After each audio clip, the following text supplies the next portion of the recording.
Hello children, welcome to असा education. आज हम कर रहे हैं मिनरल्स एंड पावर रिसोर्सेज। ये आपका चैप्टर 10 है, ग्रेड 8 सोशल साइंस बुक से। इस चैप्टर की आप एक्सरसाइज करेंगे। यहाँ दिया हुआ है, right the answers of the following questions in one sentence. नाम बताने हैं 3 मिनरल्स के आप जो डेली यूज में इस्तेमाल करते हैं। आंसर है आयरन, एल्यूमिनियम, कैल्शियम। कहाँ पर मेटालिक मिनरल्स के ओर्स जो हैं वो पाए जाते हैं? तो ज्यादातर जो ओर्स है मेटालिक मिनरल्स के वो आपको अर्थ क्रस्ट में मिलेंगे। जियोथर्मल पावर प्लांट्स कहाँ लोकेटेड है इंडिया के अंदर? तो जियोथर्मल पावर प्लांट्स इंडिया के अंदर मेनली लोकेटेड है गुजरात और छत्तीसगढ़ के जो स्टेट्स है वहां। कौन सी प्रोडक्ट्स जो है हमें पेट्रोलियम को प्रोसेस करके मिलती है? तो जो पेट्रोलियम की प्रोसेसिंग है उससे जो प्रोडक्ट्स मिलती है वो है gasoline, diesel, jet fuel, LPG, kerosene, fuel oil, lubricants, petrochemicals, solvents और एस्फाल्ट। हॉट स्प्रिंग्स जो है गुजरात में कहाँ लोकेटेड है?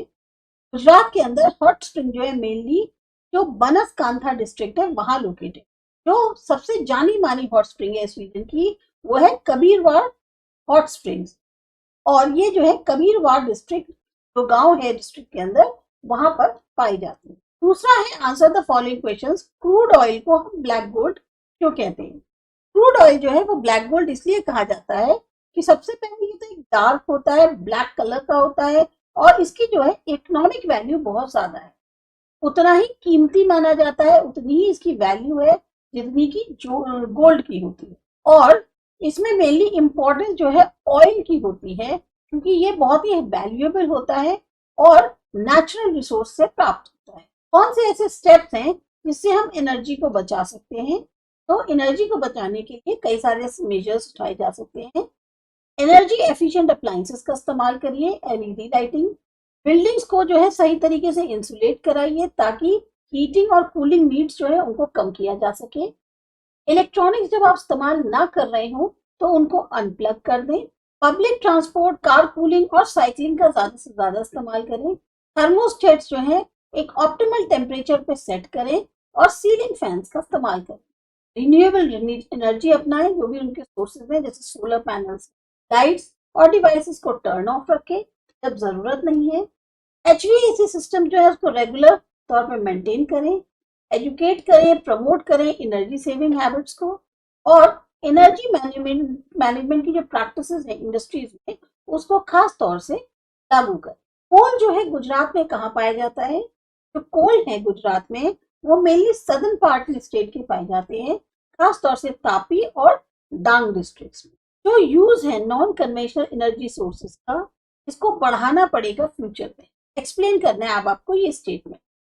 कारण क्या है कि सबसे पहले कन्वेंशनल एनर्जी सोर्सेज जैसे कि फॉसिल फ्यूल्स हैं, ये ऐसा नहीं है कि इनफाइनाइट है कि कभी खत्म नहीं होंगे, ये खत्म होने वाले हैं और लगातार इनकी जो क्वांटिटी है उसमें कमी आ रही है।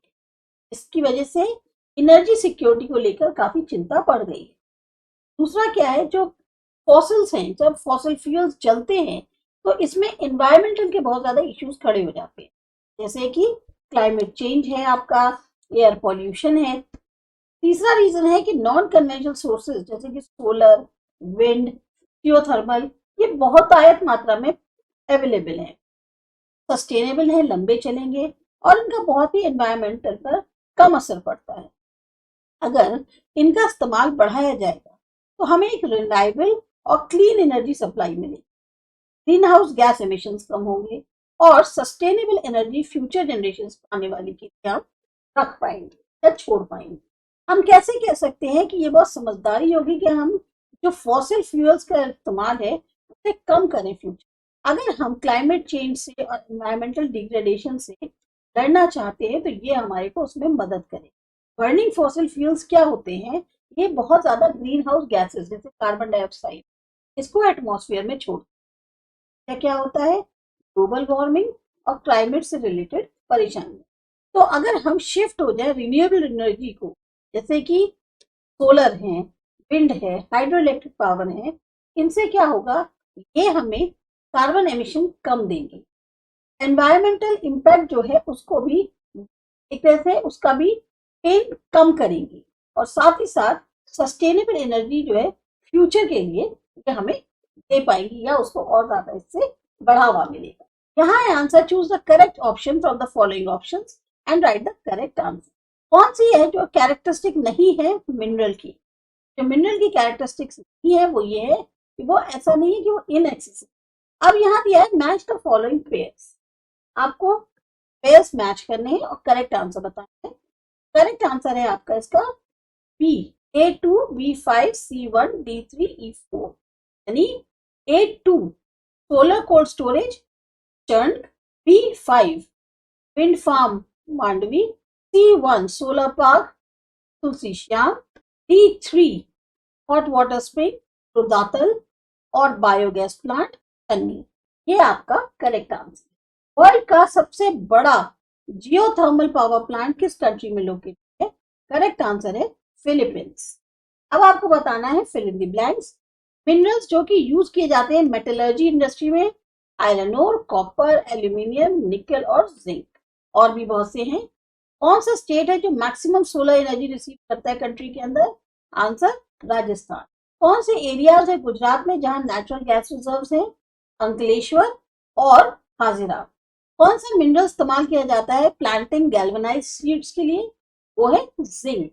और लिग्नाइट कोल किस डिस्ट्रिक्ट में पाया जाता है गुजरात के? करेक्ट आंसर है कच्छ। यहाँ पर आपको एक्सप्लेन करनी है टर्म्स। सबसे पहले मिनरल्स।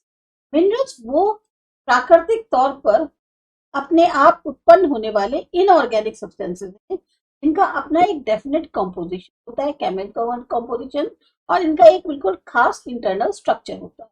ये जो है जियोलॉजिकल प्रोसेस के थ्रू बनते हैं और ये इसी से इनका अर्थ क्रस्ट बनता है और अलग अलग रॉक टाइप्स में पाए जाते हैं। जो मेन की कैरेक्टरिस्टिक्स हैं वो है इनका नेचुरल तौर पर ओरिजिन होना, इनऑर्गेनिक नेचर, इनका खास केमिकल फॉर्मूला और डिस्टिंक्ट क्रिस्टल अरेंजमेंट। मिनरल्स बहुत इंपॉर्टेंट रोल प्ले करते हैं इंडस्ट्रीज में, कंस्ट्रक्शन, मैन्युफैक्चरिंग और टेक्नोलॉजी की, और बहुत ही वैल्यूएबल रिसोर्सेज माने जाते हैं ह्यूमन डेवलपमेंट की। जियोथर्मल एनर्जी क्या होती है? जियोथर्मल जो है एक रीन्यूएबल और सस्टेनेबल फॉर्म है एनर्जी का, जो कि हमें अर्थ की हीट से मिलती है। इसको जो है ये कंट्रोल करती है नेचुरल हीट को अर्थ के इंटीरियर से, ताकि जनरेट कर सके इलेक्ट्रिसिटी, और प्रोवाइड करती है डायरेक्ट हीट। जो जियोथर्मल पावर प्लांट्स हैं वो हॉट वाटर या स्टीम रिजर्वायर्स का इस्तेमाल करते हैं बहुत ही गहरे में अंदर अंडरग्राउंड, ताकि टर्बाइंस चल सके और इलेक्ट्रिसिटी प्रोड्यूस हो सके। एनवायरमेंटल फ्रेंडली होती है, बहुत ही कम ग्रीन हाउस गैसेस से रिलीज होती हैं, स्टेबल और कंटिन्यूस पावर सप्लाई। ये बेसिकली उन रीजन्स में ज्यादा यूज होती है जहां पर एक्टिव टेक्टोनिक प्लेट्स बाउंड्रीज होती है, या उन एरियाज में जहां हॉटस्पॉट्स बहुत ज्यादा होते हैं, जहां पर अर्थ की हीट जो है वो काफी क्लोज होती है सरफेस। और ये जो है एक बहुत ही बेस्ट ऑल्टरनेटिव है फॉसिल फ्यूल्स का क्लीन एनर्जी प्रोडक्शन। थर्ड आता है आपका टाइडल एनर्जी। टाइडल एनर्जी जो है एक रिन्यूएबल एनर्जी सोर्स है जो कि हार्नेस करता है ग्रेविटेशनल पुल मून का और सन का, ताकि इलेक्ट्रिसिटी जनरेट कर सके। ये मेनली राइज और फॉल पे जो है टाइड्स की डिपेंड करता है कोस्टल एरियाज में। टाइडल पावर प्लांट्स जो है वो टर्बाइंस का इस्तेमाल करते हैं ताकि काइनेटिक एनर्जी को कैप्चर कर सके टाइड्स जो मूव कर रही हैं उनसे, और उनको कन्वर्ट कर सके इलेक्ट्रिकल पावर। टाइडल एनर्जी प्रोडक्टेबल होती है, होती है, इसमें इतनी क्षमता होती है कि आपको कंसिस्टेंट तौर पे और सस्टेनेबल सोर्स इलेक्ट्रिसिटी का दे सके। साथ ही साथ ये कंट्रीब्यूट करती है ग्रीनर एनर्जी। बायोगैस। बायोगैस भी एक रिन्यूएबल एनर्जी प्रोड्यूस की जाती है एनारोबिक डाइजेशन से, जो कि है ऑर्गेनिक मैटर का, एग्रीकल्चर वेस्ट है, फूड के स्क्रैप्स हैं, या फिर सीवेज के नीचे। इस प्रोसेस के दौरान जो माइक्रो ऑर्गेनिज्म हैं वो ऑर्गेनिक मटेरियल को तोड़ देते हैं और एक मिक्सचर बनाते हैं मीथेन का, कार्बन डाइऑक्साइड, इसमें और मात्रा में भी थोड़ी थोड़ी गैसेस होती है। जो नतीजन बायोगैस निकल के आती है वो बहुत ही क्लीन और इको फ्रेंडली फ्यूल के तौर पे यूज की जा सकती है इलेक्ट्रिसिटी के जनरेशन के लिए, हीटिंग के लिए, या फिर व्हीकल फ्यूल के। बायोगैस प्रोडक्शन बहुत मदद करता है वेस्ट मैनेजमेंट में और रिड्यूस करता है ग्रीन हाउस गैस एमिशंस को, तो एनवायरमेंटली सस्टेनेबल एनर्जी ऑप्शन माना जा सकता है। नेक्स्ट क्वेश्चन है distinguish between conventional energy sources and non conventional energy sources. Conventional energy sources जो हैं उसमें मेनली आते हैं फॉसिल फ्यूल, कोल, ऑयल, नेचुरल गैस, जो कि ट्रेडिशनल तौर पे यूज किए जाते हैं एनर्जी जनरेशन के। नॉन कन्वेंशनल एनर्जी रिसोर्सेज वो होते हैं जो रिन्यूएबल हैं, उसमें आते हैं सोलर, विंड, हाइड्रो, जियोथर्मल और biomass energy. Conventional sources finite होते हैं, ग्रीन हाउस गैसेस प्रोड्यूस करते हैं और क्लाइमेट चेंज में इनका योगदान होता है।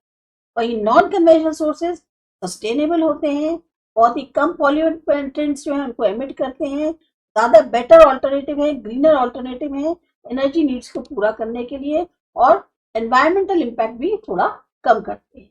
बायोगैस और नेचुरल गैस के बीच का क्या डिफरेंस है? बायोगैस जो है प्रोड्यूस करी जाती है एनएरोबिक डाइजेशन ऑर्गेनिक मैटर के, जैसे एग्रीकल्चरल वेस्ट और सीवेज। मेनली इसमें मीथेन होता है, कार्बन डाइऑक्साइड होता है, साथ ही साथ कम मात्रा में और गैसेस भी होती है। नेचुरल गैस जो है एक फोसिल फ्यूल है जो मेनली कंपोज होती है मीथेन की, और इसको निकाला जाता है अंडरग्राउंड रिजर्वायर्स। दोनों ही गैसेस क्योंकि मीथेन होती है इनमें, इसलिए बायोगैस रिन्यूएबल है और इको फ्रेंडली है क्योंकि ये आती है ऑर्गेनिक वेस्ट, जबकि natural gas non renewable resource है और मेनली ये कार्बन एमिशंस का बहुत ज्यादा योगदान देती है जब भी इसको जलाया जाता है एनर्जी के। फिर आता है मेटालिक मिनरल्स और non metallic minerals. Metallic minerals mainly उसमें मेटल्स होते हैं और उनकी जो है शाइनिंग अपीयरेंस होती है, डस्ट मींस शाइनिंग। इसमें आते हैं iron ore, copper, gold, silver, जो कि बहुत ही वैल्यूएबल है इंडस्ट्रियल यूजेस के लिए, और इनको एक्सट्रैक्ट किया जा सकता है ताकि मेटल्स हमें मिल सके।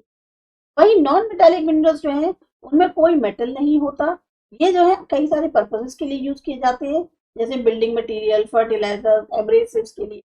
जैसे एग्जांपल्स आते हैं limestone, gypsum, mica, salt. Metallic minerals essential होते हैं मेटलर्जी इंडस्ट्री के लिए, जबकि नॉन मेटालिक मिनरल्स जो हैं वो अलग अलग इंडस्ट्रियल एप्लीकेशंस के लिए यूज किए जा सकते हैं, खाली मेटल एक्सट्रैक्शन के लिए ही नहीं। सेवेंथ क्वेश्चन है importance of mineral resources. Mineral resources की इंपॉर्टेंस क्या है?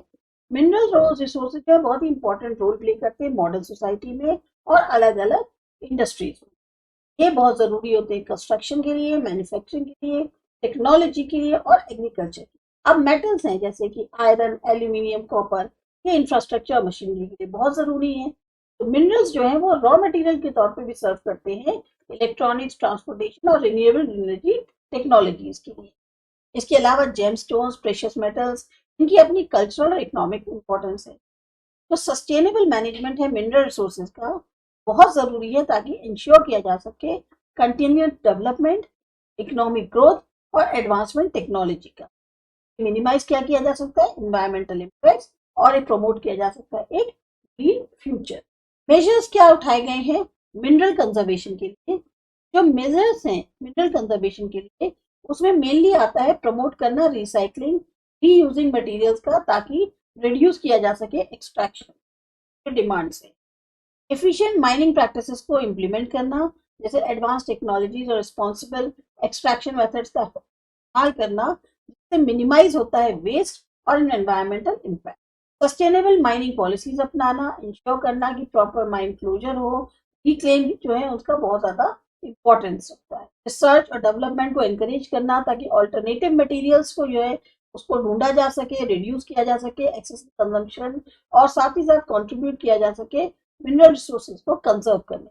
पब्लिक अवेयरनेस कैंपेन्स, इंपॉर्टेंस जो मिनरल कंजर्वेशन की है वो बहुत जरूरी है, और उससे क्या होता है एक रिस्पॉन्सिबल तौर पे लोग उसको कंज्यूम करेंगे, बेटर सोर्स मैनेजमेंट, एक सस्टेनेबल फ्यूचर तो दे पाएंगे। नेक्स्ट आता है सोलर एनर्जी। सोलर एनर्जी क्या है? सोलर एनर्जी एक रिन्यूएबल और सस्टेनेबल एनर्जी सोर्स है जो कि हमें सन की रेज से मिलता है। इसको हार्नेस किया जा सकता है फोटोवोल्टाइक सेल्स से या solar thermal system. Photovoltaic cells जो होते हैं ये कन्वर्ट करते हैं सनलाइट को डायरेक्ट में, जबकि सोलर थर्मल सिस्टम सनलाइट को इस्तेमाल करता है वाटर और एयर को हीट करने में कई applications. Solar energy environmental friendly है, कोई ग्रीन हाउस गैसेस नहीं निकलती, और एक कंसिस्टेंट और अबंडेंट पावर सप्लाई मिलती है।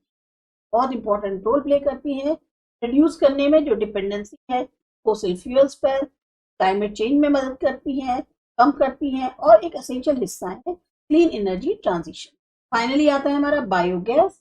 बायोगैस अगेन एक रिन्यूएबल एनर्जी सोर्स है जो कि प्रोड्यूस किया जाता है एनाएरोबिक डाइजेशन से ऑर्गेनिक मैटर के, एग्रीकल्चर वेस्ट, फूड स्क्रैप्स और सीवेज। इस प्रोसेस में शामिल है मेनली माइक्रो ऑर्गेनिज्म जो कि ब्रेक करते हैं ऑर्गेनिक मटेरियल को, मिक्सचर मीथेन और कार्बन डाइऑक्साइड प्रोड्यूस करते हैं। कुछ अमाउंट में और गैसेस भी इसमें मौजूद होती है। इसको यूज किया जा सकता है इलेक्ट्रिसिटी जनरेशन के लिए या व्हीकल फ्यूल के लिए। वेस्ट मैनेजमेंट में हेल्प करता है रिसाइकिल करके ऑर्गेनिक वेस्ट को, और कंट्रीब्यूट करता है रिड्यूस करने में ग्रीन हाउस गैस एमिशन। ये ज्यादा इको फ्रेंडली है और सस्टेनेबल एनर्जी ऑप्शन। तो ये थे आपके चैप्टर के क्वेश्चन आंसर्स। आपको अच्छे लगे, समझ में आए, सब्सक्राइब करिए आसा एजुकेशन। हैं अगले चैप्टर।